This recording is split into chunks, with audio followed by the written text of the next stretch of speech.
Hey boys and girls. Okay, so I am using Mr. Huber's phone. It's the weirdest thing. It works if it's not in the tripod. But all of a sudden, even though I've been using a tripod for 8 weeks, now all of a sudden my phone does not work in the tripod. I don't know. But then Mr. Huber tried to do it, because if I just hold it in my hand, it was working. But then Mr. Huber just tried to do it, and then it was not working. So, I don't know. I'm going to have to take it to the store. But thank you, Mace. Tell your mom I said thank you for letting me know. I was so excited. So I read all those books last night for 20 minutes, and then the video was awful again. So, better be good. Mr. Huber hasn't had any trouble. And I'll just use his until I make sure mine is fixed. So, thank you. I'm starting to get some more writings. I love them. You guys are doing a great job. So if you haven't, remember, just send them to me, okay? Because I'm working on a couple special projects. And I want to have something from everybody. All right. I'm going to read Alexander and the Terrible, Horrible, No Good, Very Bad Day. We've all had those days, haven't we? I think I've had kind of a week like that this week. Everything has gone wrong. I went to sleep with gum in my mouth, and now there's gum in my hair. And when I got out of bed this morning, I tripped on the skateboard, and by mistake, I dropped my sweater in the sink while the water was running, and I could tell it was going to be a terrible, horrible, no good, very bad day. At breakfast, Anthony found a Corvette Stingray car in his breakfast cereal box, and Nick found a junior undercover agent code ring in his breakfast cereal box. But in my breakfast cereal box, all I found was breakfast cereal. I think I'm going to move to Australia.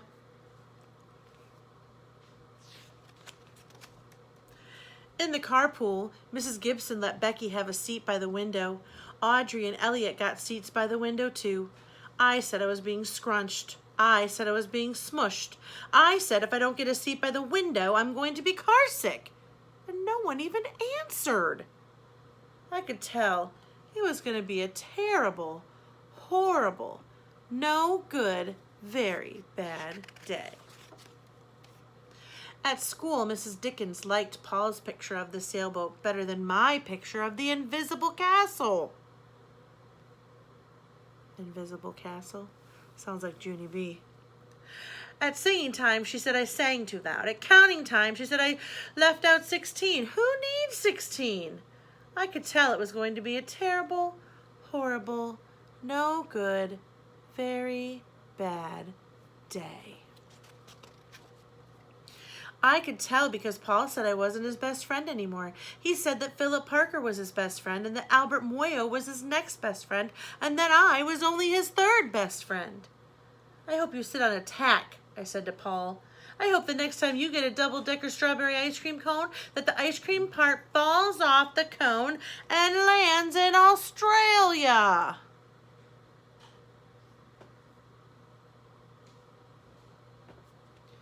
Definitely having a bad day.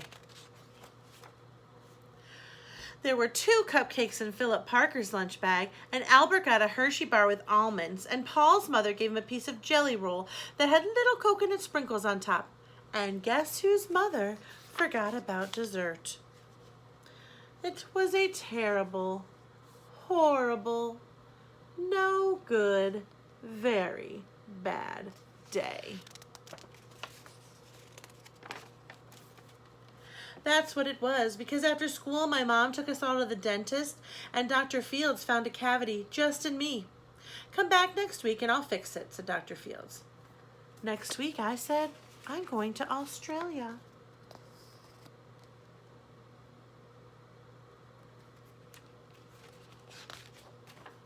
On the way downstairs, the elevator door closed on my foot, and while we were waiting for my mom to go get the car, Anthony made me fall where it was muddy, and then when I started crying because of the mud, Nick said I was a crybaby.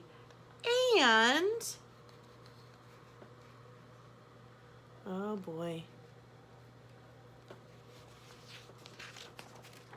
While I was punching Nick for saying crybaby, my mom came back from the car and scolded me for being muddy and fighting. I'm having a terrible, horrible, no good, very bad day, I told everybody. And nobody even answered.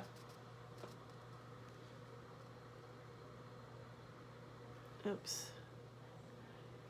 My low battery's coming up. Mr. Huber's, I gotta read fast. So then we went to the shoe store to buy some sneakers. Anthony chose white ones with blue stripes. Nick chose red ones with white stripes. I chose blue ones with red stripes. But then the shoe man said, we're all sold out. They made me buy plain old white ones. They can't make me wear them.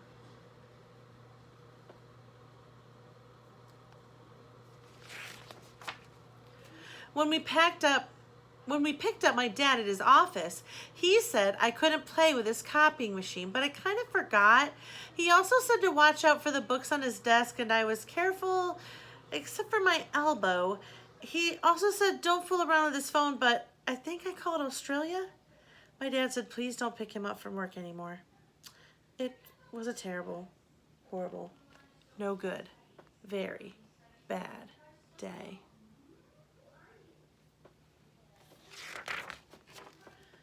There were lima beans for dinner. I hate lima beans. There was kissing on TV, and I hate kissing.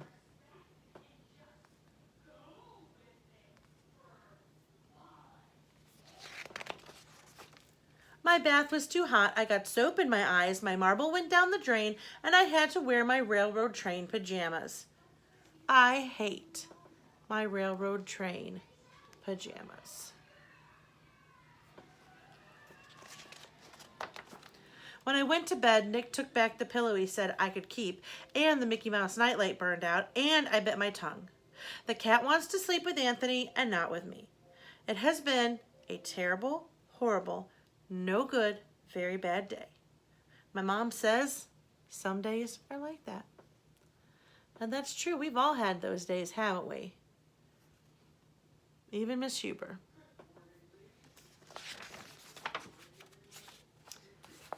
They have bad days even in Australia.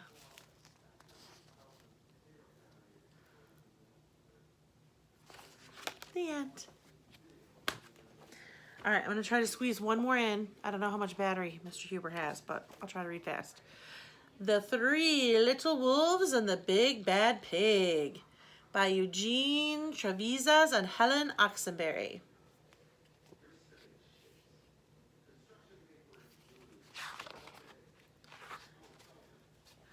Once upon a time, there were 3 cuddly little wolves with soft fur and fluffy tails who lived with their mother. The first was black, the second was gray, and the third was white. One day, the mother called the 3 little wolves around her, and she said, "My children, it's time for you to go out into the world. Go and build a house for yourselves, but beware of that big bad pig." "Don't worry, Mother. We will watch out for him," said the 3 little wolves, and they set off. The big bad pig? What's that all about? Soon they met a kangaroo who was pushing a wheelbarrow full of red and yellow bricks. "Please, will you give us some of your bricks?" asked the 3 little wolves. "Why, certainly," said the kangaroo, and she gave them lots of red and yellow bricks. So the 3 little wolves built themselves a house of bricks.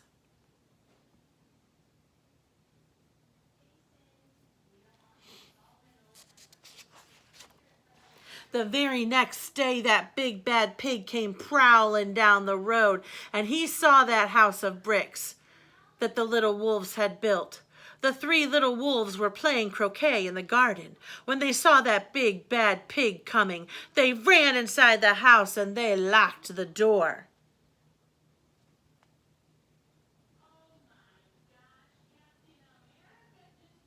That's their croquet game. The pig knocked on the door and grunted, little wolves, let me come in." No, no, no, said the three little wolves. By the hair on our chinny chin chins, we will not let you in, not for all the tea leaves in our china pot. Well, then I'll huff, and I'll puff, and I'll blow your house down, said the pig. So he huffed and he puffed, and he puffed and he huffed, but the house did not fall down.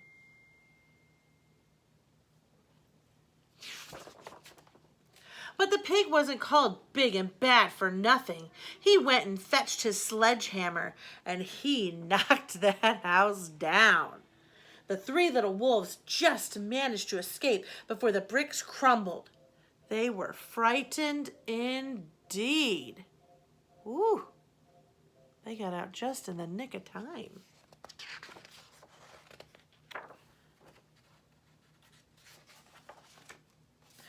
We shall have to build a stronger house, they said. Just then they saw a beaver who was mixing concrete in a concrete mixer. Please, will you give us some of your concrete? Asked the three little wolves.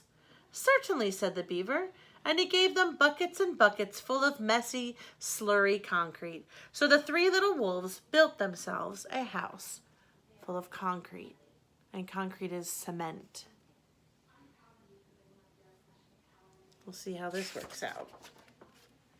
No sooner had they finished that that big bad pig came prowling down that road and saw the house of concrete that the little wolves had built.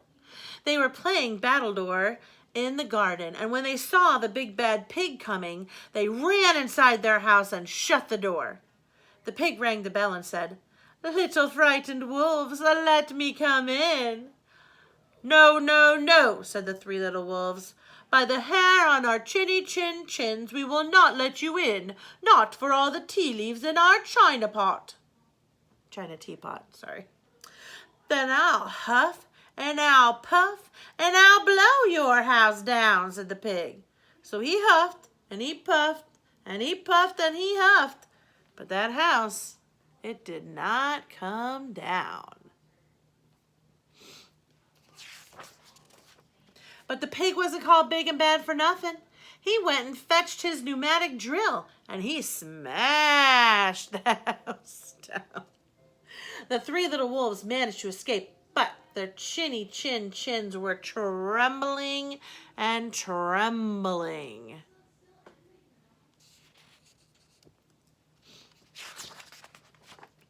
"We shall build an even stronger house," they said, because they were very determined. Just then they saw a truck coming along the road carrying barbed wire, iron bars, armor plates, and heavy metal padlocks. "Please, will you give us some of your barbed wire, a few iron bars and armor plates, and some heavy metal padlocks?" they said to the rhinoceros who was driving the truck. "Sure," said the rhinoceros, and he gave them plenty of barbed wire and iron bars and armor plates and heavy metal padlocks. He also gave them some plexiglass and some reinforced steel chains, because he was a generous and kind-hearted rhinoceros. So the three little wolves built themselves an extremely strong house. It was the strongest, securest house one could possibly imagine. They felt absolutely safe at that place.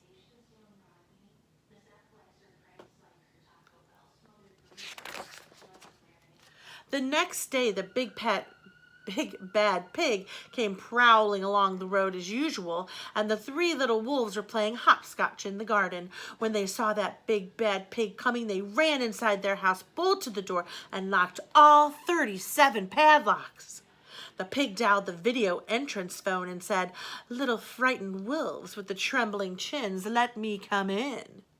"No, no, no," said the little wolves.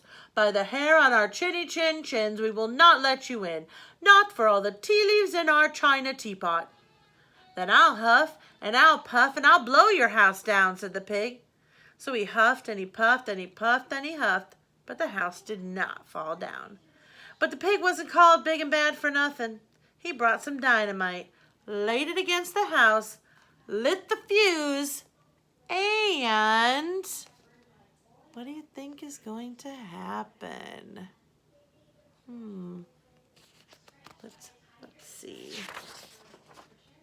The house blew up. The three little wolves just managed to escape. With their little, if you can see close, their little tails, the illustrator drew, you can see like kind of pink at the end because their little tails got burned. Something must be wrong with our building materials. We're going to have to try something different. But what? At that moment, they saw a flamingo coming along, pushing a wheelbarrow full of flowers. Please, will you give us some flowers, said the wolves. With pleasure, said the flamingo, and he gave them lots of flowers. So the three little wolves built themselves a house full of flowers. I don't know, what do you guys think about that? You think that's going to be strong enough? I don't know. One wall was of marigolds, one of daffodils, one of pink roses, and one of cherry blossoms. The ceiling was made of sunflowers, and the floor was a carpet of daisies. They had water lilies in their bathtub and buttercups in their refrigerator. It was a rather fragile house, and it swayed in the wind, but it was beautiful. Next day, the big bad pig came prowling down the road and saw the house of flowers that the three little wolves had built. He rang the bluebell at the door and said, Little frightened wolves with the trembling chins and the scorched tails, let me come in. Why is that getting dark? Oh, sorry. No, no, no, said the three little wolves. By the hair on our chinny chin chins, we will not let you in. Not for all of the tea leaves in our china teapot. Then I'll huff and I'll puff and I'll blow your house down, said the pig. But as he took a deep breath, ready to huff and puff, he smelled the soft scent of the flowers. It was fantastic. And because the scent was so lovely, the pig took another breath and then another, and instead of huffing and puffing, he began to sniff. And he sniffed deeper and deeper until he was quite filled with the fragrant scent. His heart grew tender, and he realized how horrible he had been. Right then, he decided he was going to be a good pig. And he started to sing and dance all around.